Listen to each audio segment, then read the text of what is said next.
Jesus, from Genesis to Revelation. In Genesis, he's the creator God. In Exodus, he is the Redeemer. In Leviticus, he is your sanctification. In Numbers, he is your guide. In Deuteronomy, he is your teacher. In Joshua, he is the mighty conqueror.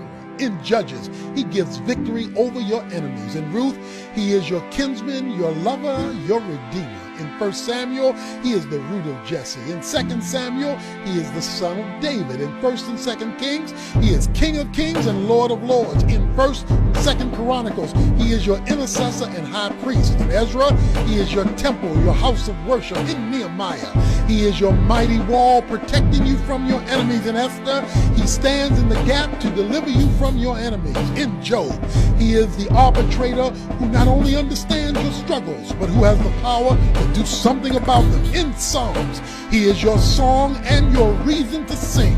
In Proverbs, he's your wisdom helping you to make sense of life and live it successfully. In Ecclesiastes, he is your purpose, delivering you from vanity.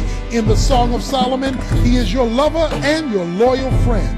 In Isaiah, he is the mighty counselor, the Prince of Peace, the everlasting Father, and more. In short, he's everything you need. In Jeremiah, he is your balm of Gilead, the soothing salve for your sin-sick soul. In Lamentations, he is the ever-faithful one upon whom you can depend. In Ezekiel, he's your wheel in the middle of a wheel, the one who assures that dry, dead bones will come alive again.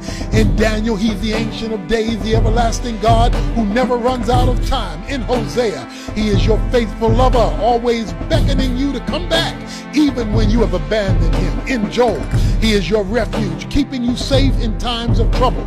In Amos, he is the husbandman, the one you can depend on to stay by your side. In Obadiah, he's the Lord of the kingdom. In Jonah, he's your salvation, bringing you back within his will. In Micah, he is the judge of the nation. In Nahum, he's the jealous God. In Habakkuk, he's the Holy One. In Zephaniah, he's the witness. In Haggai, he overthrows the enemies. In Zechariah, he's the Lord of hosts. In Malachi, he is the messenger of the covenant. Moving on to the New Testament.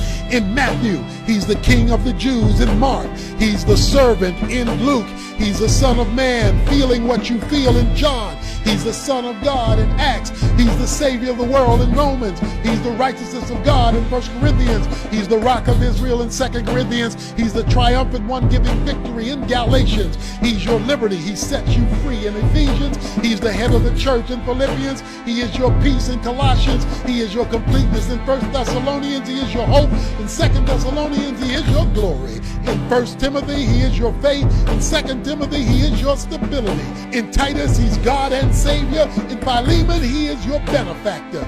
In Hebrews, he's your perfection. In James, he's the power behind your faith.